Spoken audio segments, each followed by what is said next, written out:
Olá pessoal, tudo bem? Vamos lá. Essa aula de uso da força vai se dividir em duas, né? A primeira parte foi a teoria geral acerca da utilização da força, evolução, previsão dela como um ilícito internacional, primazia do Conselho de Segurança em relação à regulamentação específica e supervisão da utilização da força.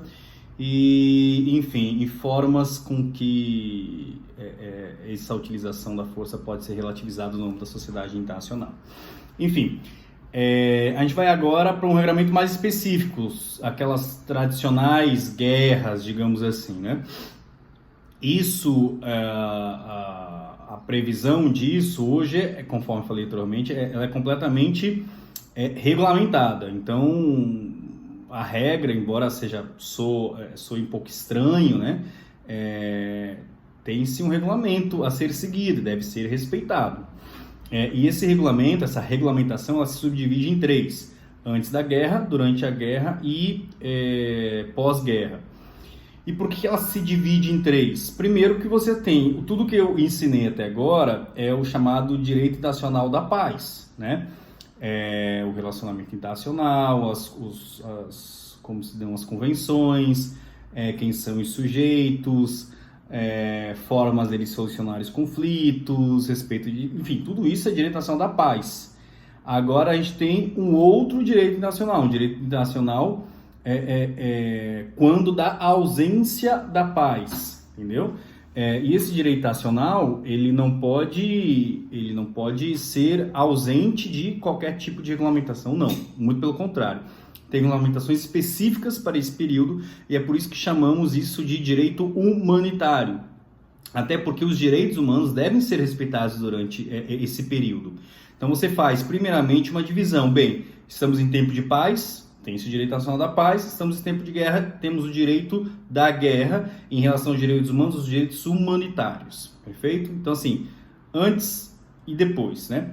Naturalmente que se acabando a guerra, volta ao direito nacional da paz. Enfim, durante esse período, esse direito internacional, esse jus in bello, né?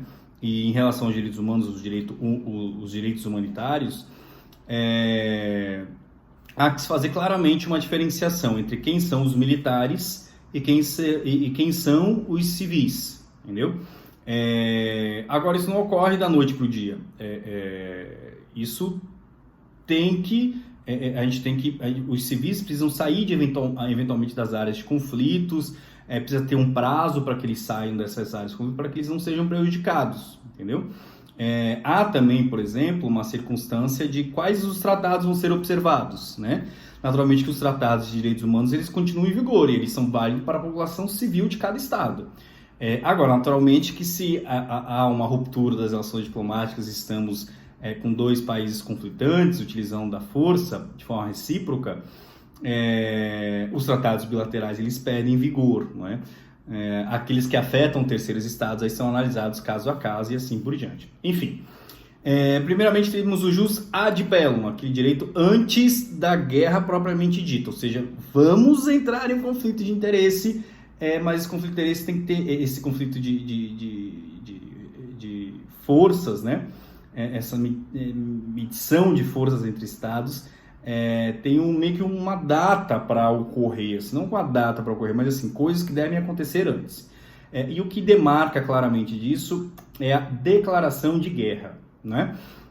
A partir da declaração de guerra, você tem primeiro a ruptura das relações diplomáticas, por isso que eu falei que é um grande fator aí para pacificação ou para análise de paz na sociedade internacional. Então, a ruptura de relações diplomáticas já demonstra, a situação não está boa. Eventualmente a gente vai chegar a um conflito armado. Ok. Embora tenha outras tantas circunstâncias que vão ocorrer. Aí a gente tem a declaração de guerra, né? Então, assim, a partir da declaração de guerra acabou a conversa. Entendeu? Acabou a conversa. O que a gente vai fazer? Dentro de um prazo de 48, 72 horas, podem ocorrer ataques e a sua população tem que estar preparada para isso. Então, assim, separe a população civil da população militar, demarque as áreas porque é sinal que eu não vou atacar as áreas de população civil, claro, por senão isso é um crime.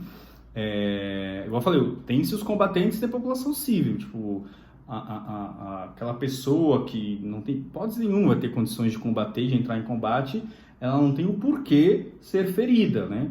A não ser que esteja participando de uma estratégia, assim por diante, mas naturalmente ela não vai fazer isso dentro de um espaço destinado à população civil, que isso também é crime. Enfim, mas a principal preocupação nesse estágio é com o deslocamento das pessoas.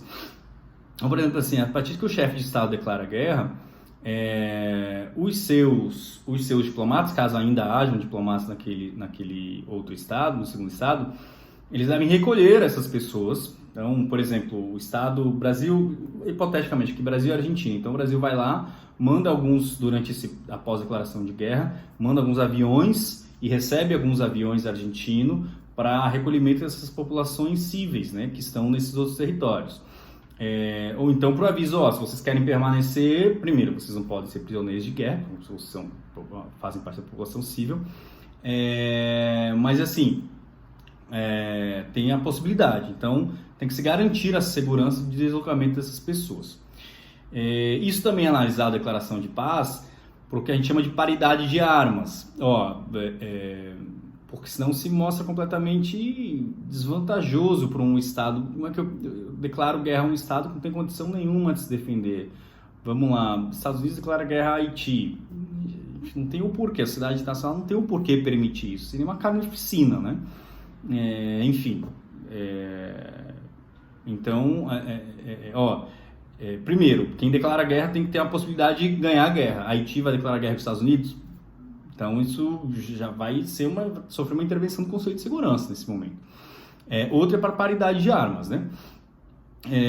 E depois, assim, é para a segurança da população civil dos locais. Além disso, tem-se a demarcação dos territórios que têm uma proteção, por exemplo, os patrimônios históricos da humanidade, assim por diante, né? Eu gosto muito de ESP, por exemplo, em 2011 ou 2012, tinham dois estados conflitantes e um foi para um patrimônio histórico da humanidade e começou a atacar de lá. Só que o outro estado não podia contra-atacar, porque senão era crime de guerra, porque ali era patrimônio histórico da humanidade. Só que quem atacava de lá também não poderia atacar, também é crime de guerra. Enfim, é como se dava essa sensação, esse embate. Então isso é regulamentado pelo direito internacional, e isso é muito importante. Eu já falei para vocês, mas eu, inclusive vou colocar aqui como dica, eu não sei se tem no YouTube, vou procurar daqui a pouquinho, o discurso do rei, né? O discurso do rei, ele marca claramente, né? Na verdade, o filme ele não é para tratar da guerra em si, mas ele tem boas nuances acerca das tratativas, né, durante a guerra entre Churchill e Roosevelt, e aí ele mostra a preocupação com o rei que vai ter que